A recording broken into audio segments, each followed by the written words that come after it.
ভূমিক্ষেকদের দৌরাত্ম্যে পাল্টে যাচ্ছে টাঙ্গাইলের বাসাইল উপজেলার উপর দিয়ে বয়ে যাওয়া ঝিনাই নদীর গতি প্রকৃতি। ক্ষতিগ্রস্ত হচ্ছে অসংখ্য ঘরবাড়ি, স্থাপনা সহ শিক্ষা প্রতিষ্ঠান। সব হারিয়ে পথে বসেছে কয়েকশো পরিবার। নদী ভাঙনের জন্য অবৈধভাবে ড্রেজার ও অপরিকল্পিতভাবে মাটি কাটাকে দায়ী করছেন এলাকার লোকজন। এম এ রাজ্জাকের তথ্য ও ছবিতে প্রতিবেদন। প্রতিবছর বর্ষা এলেই ভাঙনের কবলে পড়েন টাঙ্গাইলের পূর্বাঞ্চল দিয়ে বয়ে যাওয়া ঝিনাই নদী পাড়ের মানুষ। এবছরেও ভাঙন থেকে রক্ষা পায়নি বাড়িঘর, জমি, স্থাপনা সহ বিভিন্ন প্রতিষ্ঠান। টাঙ্গাইল সদর উপজেলা বাসাইল ও মির্জাপুরের উপর দিয়ে কালিয়াকৈর গিয়ে বংশাই নদীতে মিশেছে ঝিনাই নদীটি। ভাঙনের কারণে এইসব উপজেলার বিভিন্ন গ্রামের কয়েকশো বাড়িঘর নদীতে মিশে গেছে। এছাড়াও বিলীন হয়েছে কবরস্থান, মসজিদ, শিক্ষা প্রতিষ্ঠান। হুমকিতে সহস্রাধিক পরিবার। স্থানীয়রা বলছেন, ড্রেজার বসানো ও অপরিকল্পিতভাবে নদী থেকে মাটি কাটার কারণে তাদের এই দুর্ভোগ।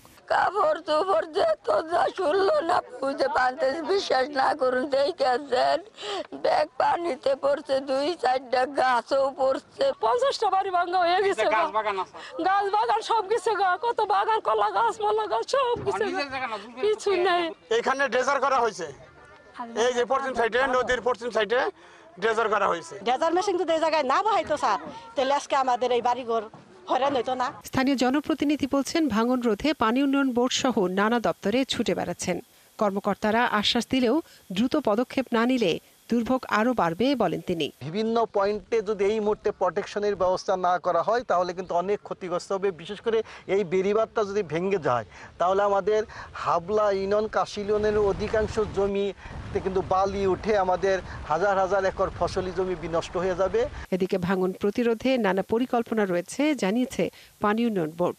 বাসাইলের কাঞ্চনপুর ইউনিয়নের কাজিরাপাড়া নামক স্থানেও আমরা জিও ব্যাগ ডাম্পিং এর কাজ শুরু করেছি এবং আরও কিছু ভাঙন কবলিত স্থান রয়েছে যেগুলো আমরা সার্বক্ষণিকভাবে মনিটরিং করছি এবং পানি কমে যাওয়ার সাথে সাথে যেখানে ভাঙন দেখা দেবে আমরা তাৎক্ষণিকভাবে সে সকল জায়গা পরিদর্শন করে প্রয়োজনীয় ব্যবস্থা গ্রহণ করব।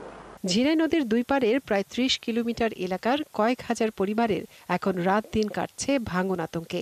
বলছেন, পানি কমার সাথে সাথে ভাঙন আরও বাড়বে, তাই দ্রুত কার্যকর ব্যবস্থা নেওয়ার আবেদন সবার। মনিরা কাজুরি, ৭১।